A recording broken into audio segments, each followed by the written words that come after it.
Assalamualaikum warahmatullahi wabarakatuh. Hai adik-adik kelas 5.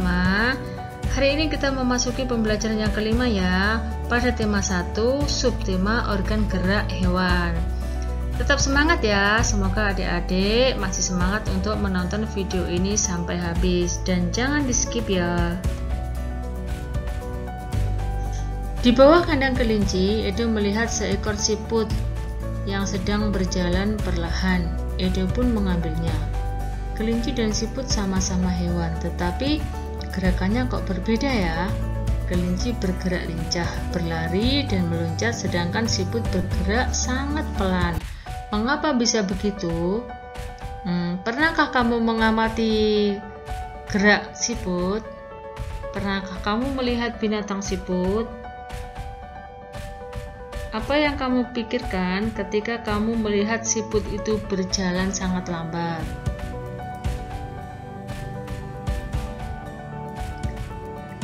Sekarang amati dari kedua hewan tersebut. Ada hewan kelinci dan hewan siput. Temukan perbedaan dari kedua hewan tersebut dengan cara kamu menemukan karakteristik dari kedua hewan tersebut.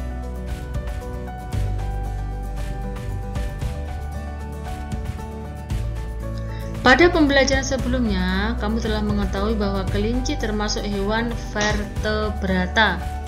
Lalu bagaimana dengan siput? Siput merupakan hewan avertebrata. Hewan avertebrata merupakan hewan yang tidak memiliki tulang belakang. Adapun ciri-ciri hewan avertebrata lainnya adalah antara lain biasanya susunan sarafnya beberapa berada di perut, memiliki rangka luar, dan otaknya tidak terlindungi oleh rangka. Contohnya siput, serangga, cacing, ubur-ubur, cumi-cumi, dan lain-lain itu merupakan hewan avertebrata. Organ gerak siput adalah kaki perut dengan bentuk pipih dan lebar. Jadi kakinya berada di perut ya. Fungsi utamanya adalah untuk bergerak dan berpindah tempat.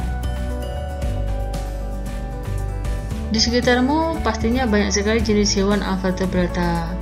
Bersama temanmu amatilah hewan tersebut dan identifikasikan organ geraknya. Kamu bisa menuliskannya pada tabel berikut, misalnya belalang, cacing, ubur-ubur. Cari nama organ geraknya dan fungsi dari organ gerak tersebut.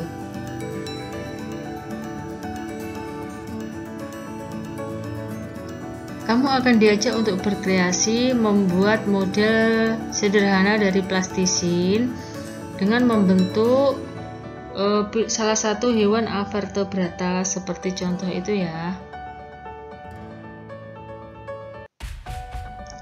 Selanjutnya, kamu akan diajak belajar menceritakan gambar yang telah kamu buat, lalu minta pendapat atau masukan dari teman ataupun gurumu dari gambar yang telah kamu buat.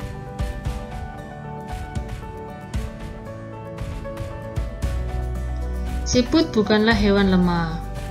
Kamu bisa membaca bacaan ini dengan cara mempause video ini ya, dan dibaca sampai kamu bisa memahami isi dari bacaan tersebut.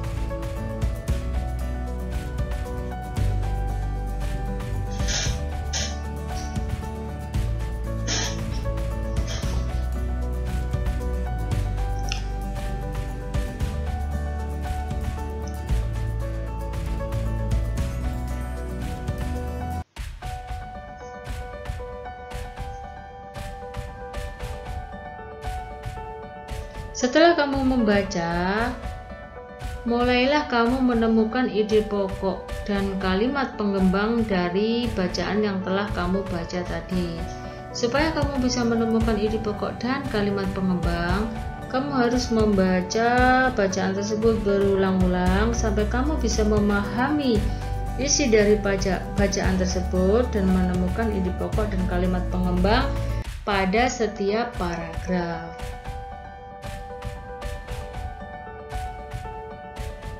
Perhatikan gambar yang ada pada layar video.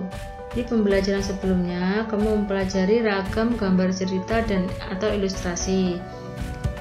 Dalam membuat gambar cerita, kamu harus mengetahui corak gambar cerita atau ilustrasi.